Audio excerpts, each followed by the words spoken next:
ABK Matin, l'interview. C'est fun et sérieux sur ABK Radio. C'est le moment de l'utile avec Sidonie Fikar. L'interview, invité du jour, Didier Imkwa. Didier Imkwa, bienvenue sur ABK Matin. Nous sommes très heureux de vous avoir. Nous nous intéressons à l'actualité de Cotin avec ces émeutes survenues le 4 février 2025 qui ont entraîné la destruction de 150 hectares de plantations de canne à sucre, le décès d'un employé qui revendiquait l'amélioration des conditions salariales et de travail et des dizaines de blessés qui ont été enregistrés. Et c'est une affaire qui a amené les autorités de la ville de Yaoundé, notamment le gouverneur de la région du centre, à organiser une réunion de crise pour ramener l'ordre et la paix dans cette partie du pays. Qu'est-ce qui pourrait expliquer qu'on arrive à ce type de revendication qui débouche sur des bancs de sang? C'est l'expression du mal-être. C'est l'expression du ras-le-bol. C'est un ras-le-bol qui peut-être est généré par un ensemble de frustrations. Nous avons eu la chance, j'ai eu la chance, je vais parler de moi, de travailler dans plusieurs, en tant que consultant, dans plusieurs établissements classés de première catégorie.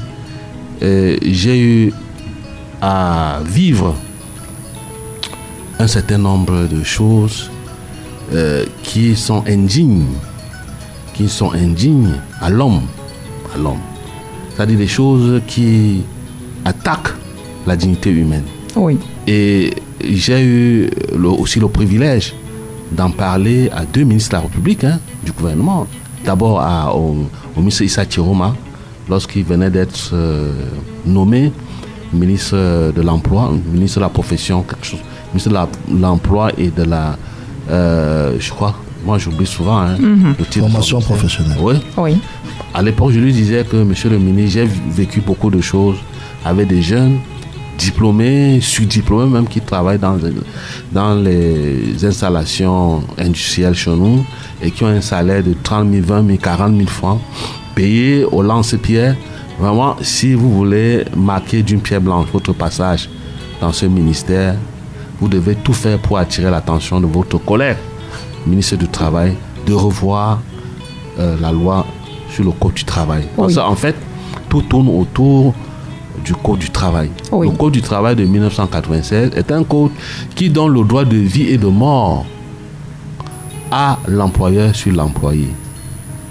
C'est-à-dire c'est un code qui donne le droit à l'employeur de décider ce qu'il va payer à l'employé.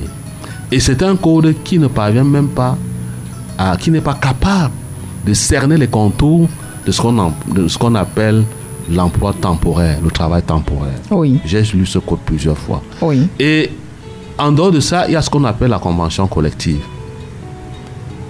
En matière, il y a plusieurs activités qui ne sont pas encadrées par une convention collective. Et face à ce genre de manquement, l'employeur utilise ce qui lui revient moins cher, si je peux dire de façon banale. Donc, je pense que le problème devient là. Quand vous prenez des jeunes gens qui sont partis d'ailleurs, vous les soumettez à des travaux difficiles. Vous devez à un moment donné comprendre que ces gens travaillent dans un environnement assez difficile et les payer par rapport à cet environnement. Oui. Mais quand vous ne le faites pas, à un moment donné, ils se sentent frustrés et tout ce qu'il leur reste à faire, c'est de faire la grève. Mais je n'encourage pas la violence. J'explique la situation actuelle. La première responsabilité, il faut que je le dise, revient au gouvernement. Oui.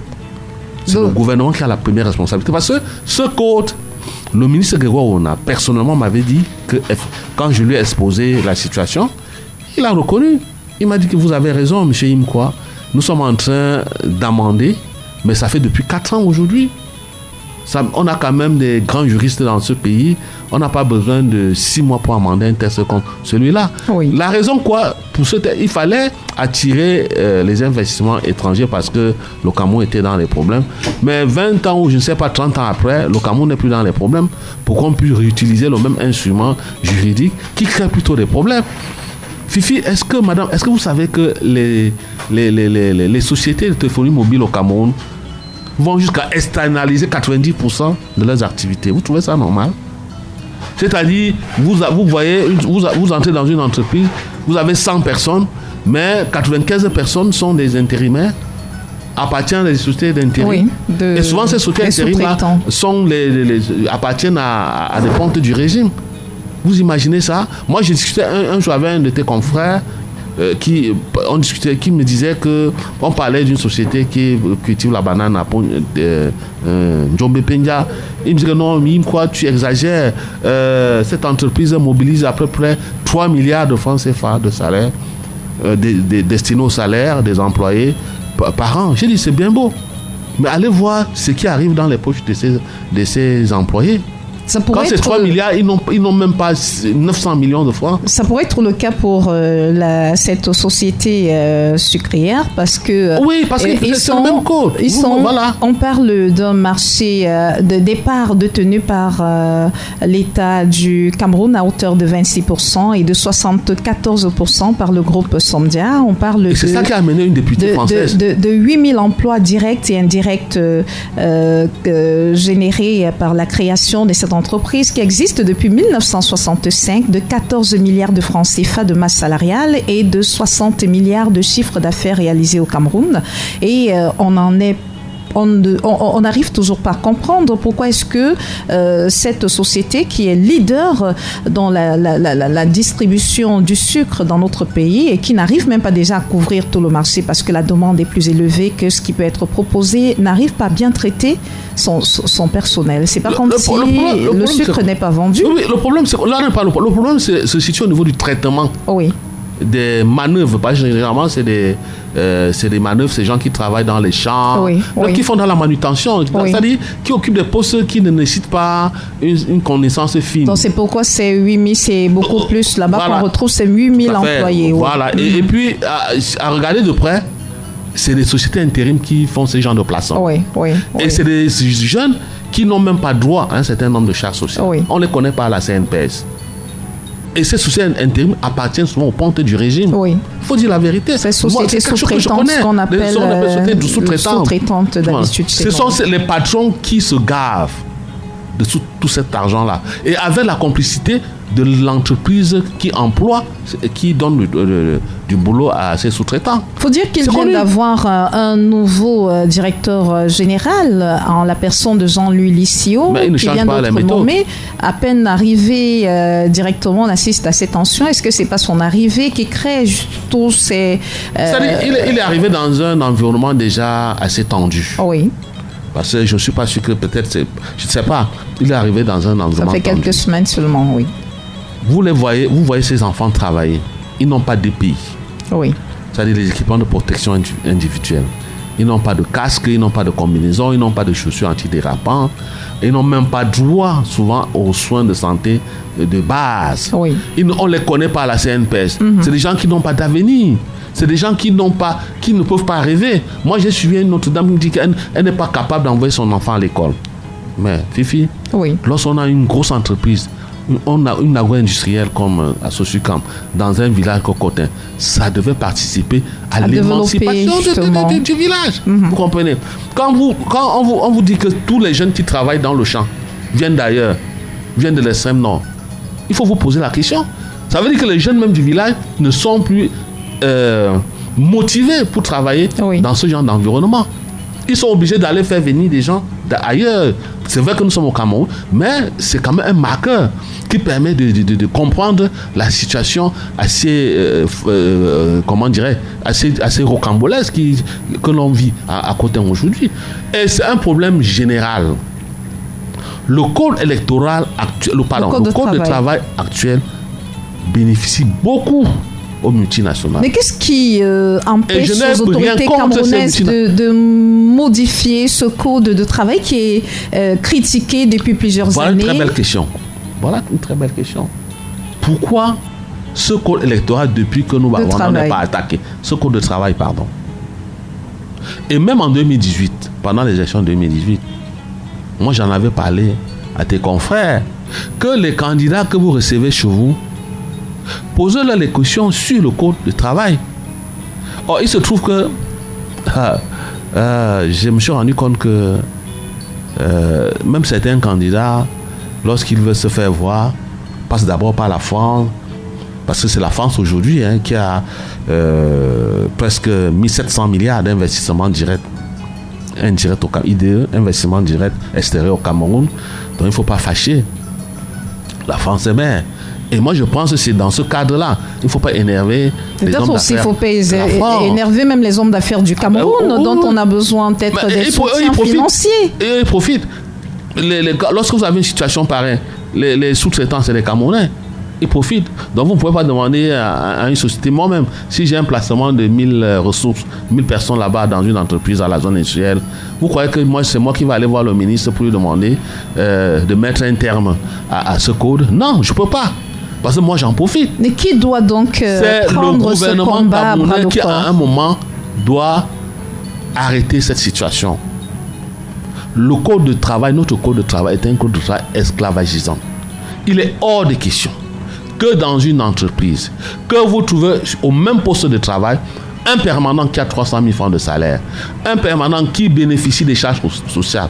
Et au même poste, vous avez un autre qui, parce que généralement c'est les systèmes de car, on remplace après 8 heures de temps. Vous avez un autre qui est plutôt temporaire et qui a 80 000 francs de salaire, qui n'a même pas droit à un certain nombre d'avantages, qui n'a même pas DPI. Moi, j'ai vu ça. J'en ai parlé au ministre Sachioma, j'en ai parlé au ministre Grégoire Ona. Quelle réponse vous ont-ils donné? Ils n'ont jamais de réponse. Parce que c'est un peu plus subtil, un peu plus stratégique. Parce qu'en fait, pour attaquer ce genre d'instrument juridique, ça ne dépend que de la volonté du chef de l'État. Ça ne dépend que de la volonté du chef de l'État. Si derrière il y a des gros avantages, des gros intérêts, il n'y a que le chef d'État qui peut mettre un terme à ça.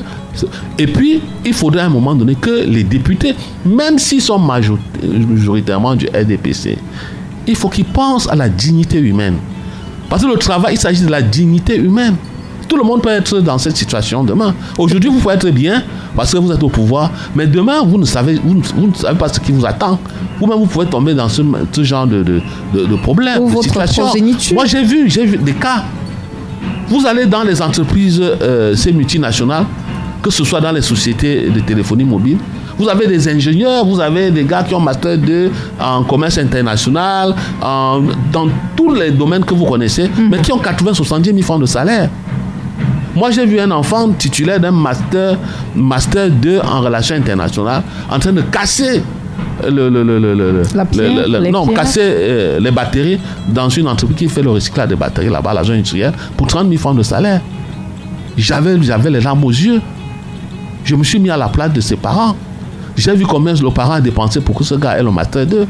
Vous savez ce que c'est au Cameroun, c'est pas 60 000 francs. Oui. En master, il faut débourser au moins 700 000 francs.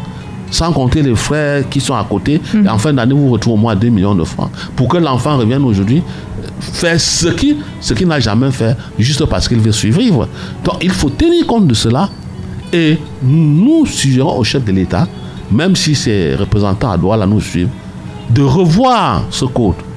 Il doit être déchiré, jeté à la poubelle. Mais que font les formations syndicales qui se retrouvent dans les différentes entreprises? Est-ce qu'elles ne devraient pas revendiquer? Oui, mais ils n'ont pas. Le problème, c'est un rapport de force. Je dis, Fifi, pour retoucher une loi, cela dépend de la volonté d'une seule personne. C'est le chef d'État. Mais s'il est mis sous pression par les députés, c'est pour ça que j'attire l'attention des députés, des représentants du peuple à l'Assemblée nationale, même s'ils sont majoritairement du RDPC. Une fois qu'un député élu devient l'élu de la nation, est-ce qu'il faut attendre qu'un député, que ce soit une femme députée enfant, qui soulève le problème à côté, pour que certains de nos députés en parlent? moi je suis un peu... pour moi, c'est horripilant. Nos députés n'en ont même pas encore parlé. Voilà, pour moi, c'est horripilant. Moi, j'ai mal à la tête. Lorsque je me rends compte qu'il y a une situation, on se passe dans le centre, il y a les députés, il y a les sénateurs, personne n'en parle. Peut-être parce que leurs enfants ne sont pas concernés, mais ce sont les jeunes Camerounais qui sont concernés. Cet enfant de 21 ans qui vient de mourir, on ne sait jamais. Moi, je ne le connais pas, mais c'est mon fils. Mon fils aussi a 21 ans, il aurait pu mourir, prendre une balle là-bas. Vous comprenez? Lorsque demain, il va sortir, il va chercher. Il ne va pas me demander... Papa, il ne va pas me dire, papa, moi je vais aller par exemple à Kribi chercher le travail dans une entreprise chinoise qui est en train d'exploiter le fer. Tu ne seras pas là. Tu ne seras pas derrière lui. Vous comprenez? Oui. Donc il faudrait qu'à un moment donné que les gens aient quand même peur de Dieu. Qu'ils aient quand même cette culture d'altérité, qu'ils puissent se mettre à la place des autres. Et c'est la situation qui se passe à côté. Ça peut se passer partout. Et je l'avais dit au ministre Grégoire Ona, je lui avais dit que monsieur le ministre, vous allez gérer le mouvement OTS. On a trop supporté. Oui. Préparez-vous à gérer les problèmes des emplois temporaires. Et moi, j'ai peur après ce qui s'est passé à côté. Qu'est-ce qui pourrait arriver après l'incident, ces émeutes qu'on a enregistrées du côté de Cotin? Si rien n'est fait par le gouvernement pour résoudre de façon durable ce problème. Il faut revoir la relation entre l'employeur et l'employé. Oui. Il faut les écouter. Bon, j'ai appris hier par un canal que ce matin, il doit y avoir une rencontre tripartite, c'est-à-dire entre mais il y a toujours des rencontres, Didier Yimkwa. Les employés et peut-être les syndicats, pour qu'on demande comment l'employeur, même si ce n'est pas leur faute, s'ils ont trouvé cette loi, ce n'est pas leur faute, moi je ne les condamne pas. C'est-à-dire c'est un instrument attractif qu'ils en bénéficient. Mais s'il y a une convention collective qui respecte au moins la convention collective, qui donne quand même le minimum. Ces enfants-là qui travaillent dans les champs-là ne demandent pas les voitures pour aller au champ, ne demandent pas les motos pour aller au champ. Et même, ils ont le droit d'avoir un moyen de transport pour aller au champ. Oui. Ils demandent à ce que leur salaire soit bien, qu'ils soient bien traités, que leur sécurité soit garantie. Voilà ce qu'ils demandent. C'est trop demandé? C'est pas trop demandé, ça. Alors que vous faites des milliards de bénéfices dans leur village, parce qu'au Cameroun. Et je ne peux pas vous dire ce qu'il y a là-bas comme pollution. Nous avons eu à gérer les pollutions. C'est vrai que ce n'était pas à Cotin, mais c'était à Banjok. Il y a un seul cours d'eau à Banjok, mais les populations se plaignaient parce qu'il y a aussi une entreprise sucrière à Banjok. Les produits chimiques sont retrouvés dans ce cours d'eau. Un cours d'eau qui est utilisé par la population pour consommer. Il n'y avait plus de poissons. Parce que ces produits chimiques avaient tué tous les poissons. Sans compter que plus tard, cela pouvait engendrer des maladies chroniques comme le cancer. Vous comprenez? Donc, il faut à un moment donné que même l'élite du coin puisse taper la main sur ta table et puis demander quand même l'amélioration du cadre de vie de ces enfants. On s'interroge quand même. Et puis comme c'est à côté, c'est en Nanga, c'est Nanga, c'est comment on appelle, c'est dans le département, c'est à Nanga, beaucoup le département de Nyon, c'est Nyon quoi là, Fifi, c'est un Nyon quand même. Oui. C'est quand même le département de la première dame. Hein. Peut-être Nyon et So, Nyon et Foumou, je sais pas trop, je me retrouve à la retrouver. Donc, au moins je crois que la première dame peut faire quelque chose auprès de son mari. Est-ce qu'il faut comment toujours il faut revoir le code de travail, attendre et puis que la première dame ou son mari réagisse pour que les conditions, le bien-être des Camerounais soient préservés, pour que les conditions de vie des Camerounais soient améliorées? On ne veut pas aller jusqu'au chef de l'État, parce que la Constitution est claire, c'est le chef de l'État qui fixe les politiques publiques. Et puis il y a les ministres qui sont là il y a le Premier ministre qui est là pour coordonner le travail. Il y a les ministres qui sont là pour implémenter la vision du chef de l'État. Est-ce qu'on peut regretter que il y a les maires qui sont là dans la décentralisation. Le ministre du Travail n'ait pas fait une sortie pour échanger avec les travailleurs et avec les employeurs connaissant un peu le ministre Grégoire Ona, parce que c'est quelqu'un qui est très proche. Voilà, pour ça, on peut lui reprocher tout. Mais sauf ça, il est très accessible. Oui. Hein. Vous l'appelez, il discute avec vous. Oui. Il l'a fait plusieurs fois, vraiment. Moi, je pense qu'il est un peu confus. Parce qu'après tout, il comprend. Parce que c'est une situation qui lui est pas étrangère. Il comprend. Mais qu'est-ce que tu vas aller dire aujourd'hui? Parce qu'on va lui présenter le code de travail. Mais on va lui présenter la convention collective. Est-ce qu'il ne lui appartient pas en tant que ministre du Travail et de la Sécurité sociale, justement, d'attaquer ce code du travail et de l'amender? Il m'a dit personnellement que ce travail d'amendement est entre les mains d'un bureau, d'un comité de pilotage. Depuis toutes ces années. À la fin, ce n'est pas lui qui décide. C'est quand même le chef de l'État. Parce que si le travail est achevé, vous ramenez ça à la présidente. Et puis après la présidente, si c'est bon, on renvoie à l'Assemblée nationale. Et après l'Assemblée, ça va au Sénat. Après le Sénat, à l'Assemblée nationale, on l'adopte et le président la publie. Tu vois encore qu'il y a quand même beaucoup de choses à faire. Oui. Donc bref, au centre, c'est le président Biya qui peut mettre un terme à ce code de travail esclavagiste. Mais en attendant, quel message pouvez-vous passer aux employés, aux travailleurs moi, je vais parler surtout à l'employeur. Oui. C'est une multinationale française. Ça, parce que cette société française détient, je crois, près de 74 parts. Tu as voulu donner le nom, peut-être je pourrais donner le groupe Castel. Voilà. Et ce qui est en mode aujourd'hui en France, c'est la RSE. Oui. La responsabilité sociétale d'entreprise. Oui, la responsabilité sociale d'entreprise. La responsabilité sociale d'entreprise, c'est 3 choses. C'est la solidarité, c'est le principe de solidarité, c'est le principe de participation et c'est le principe de responsabilité. Et ces entreprises-là, on leur demande, on leur exige, même si à un moment donné, cette demande est volontariste, mais on leur exige de se mettre dans la RSE. Donc, si vous êtes vraiment dans la RSE, le principe de responsabilité, le principe de solidarité vous amène quand même à traiter dignement ceux qui vous produisent de l'argent. Hein, Fifi? Parce que c'est eux qui sont au champ qui produisent de l'argent. Moi, j'apprends que près de 170 hectares sont allés en fumée. Oui, 150. 150. Tu peux imaginer les pertes? C'est une perte énorme pour l'entreprise. Et j'ai peur parce que ce directeur-là peut perdre son poste.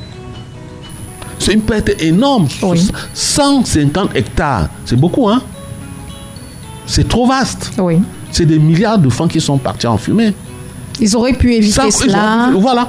Sans compter maintenant qu'il y a des effets sur le sol. Oui. Des effets écologiques sur le sol. Il va falloir un jour évaluer l'impact écologique de cet incendie. Il va falloir restaurer le sol. Donc il ne faut pas voir seulement les cannes à sucre qui sont debout. Non. L'incendie a attaqué le sol. Le sol contient quand même ce qu'on appelle la microbiodiversité que l'incendie a brûlé. Oui. Il faut penser à restaurer le sol. Moi, je ne suis pas sûr que dès demain, là, même si on enlève ces cannes à sucre là, directement, on va replanter les nouvelles cannes à sucre. Il va falloir restaurer le sol. Et c'est un coût. Or, ils auraient pu éviter cela, qu'on n'en serait pas là.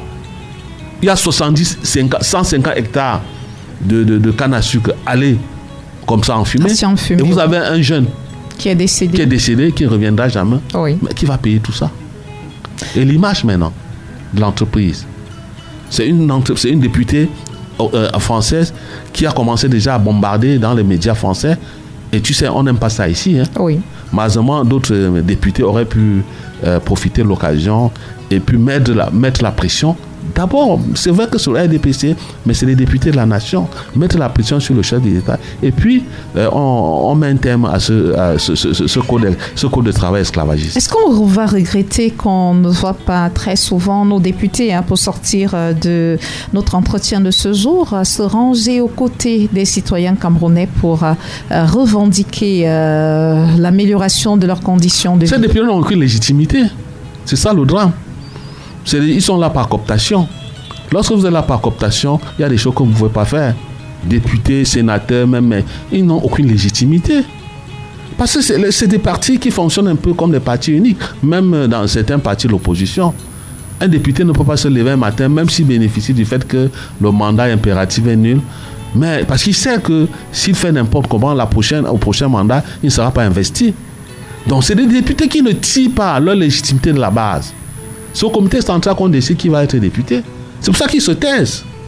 Ils sont obligés de se taire pour bénéficier de l'investiture du prochain mandat. C'est des députés par cooptation. Ils n'ont rien, ils n'ont aucune légitimité. C'est des députés, ils n'ont que la légalité. Merci Didier Yimkwa d'avoir répondu à nos questions sur Abeka Matin de ce jour. Ça a été un plaisir une fois de plus. Merci madame. Bon Didier Yimkwa était l'invité de Sidonie Fikak ce matin. Vous écoutez Abeka Radio, vous faites bien. L'émission c'est Abeka Matin. Toutes nos interviews sont désormais disponibles en version augmentée sur notre plateforme digitale www.abkradio-officiel.com.